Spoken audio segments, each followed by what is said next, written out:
बाबर आजम और फ़खर जमान इंजर्ड हैं। ये तो लेटेस्ट न्यूज़ है। यकीन करो वर्ल्ड कप में बाबर, मैंने कब सुना है कि बाबर आजम इंजर्ड है? कोई ज़माना गुजर गया बाबर आजम को देखते हुए। मतलब पहले ये खबरें आती थी कि बाबर आजम ने आज 50 कर लिया, बाबर आजम ने आज 100 कर लिया, इस तरह की डेली हम खबर सुनते थे। फिर एक ज़माना आया कि बाबर आजम आज फिर फ्लॉप हो गया, आज फिर फ्लॉप हो गया, फिर एक ये वाला ज़माना आ गया बाबर आजम का। ये ज़माना कभी आया ही नहीं कि बाबर आजम इंजर्ड है। मतलब यकीन करो मुझे याद नहीं पड़ता कि मैंने कब सुना होगा लास्ट टाइम कि बाबर आजम इंजर्ड है और वो इंजरी की वजह से कोई सीरीज मिस कर रहा है या कोई टूर्नामेंट ही मिस कर रहा है। ऐसा हमने कभी सुना ही नहीं है। तो वो जो वर्ल्ड कप में लास्ट मैच में बाबर आजम को आपने रेस्ट दिया था श्रीलंका वाले मैच में, वो इंजरी की वजह से रेस्ट दिया था।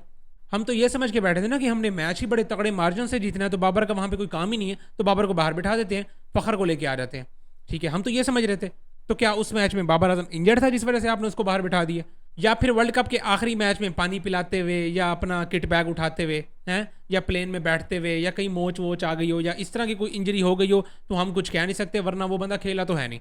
तो इस तरह भाई साहब मुझे बाबर आजम की इंजरी की कोई समझ नहीं आ रही, और इसी के साथ साथ फखर मेरे दोस्त की इंजरी की भी कोई समझ नहीं आ रही, क्योंकि आखिरी मैच वो जो खेला है उसी बंदे ने ही अकेला खेला, बाकी तो सारे शहजादे पता नहीं क्या करने आए हुए थे, घूमने आए हुए थे गार्डन में, अकेला वही शहजादा मार रहा था।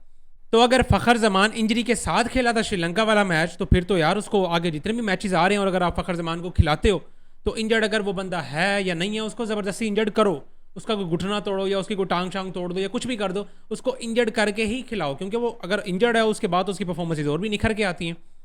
ठीक है, या अगर वो उस मैच में इंजर्ड नहीं था और उसके बाद इंजर्ड हुआ है, तो हमें ये भी बता दो कहाँ पे हुआ है। क्या वो भी बाबर आजम की तरह किट बैग उठाते हुए या प्लेन पे चढ़ते हुए या प्लेन से उतरते हुए, ठीक है, इसी चीज़ में ही इंजर्ड हो गया?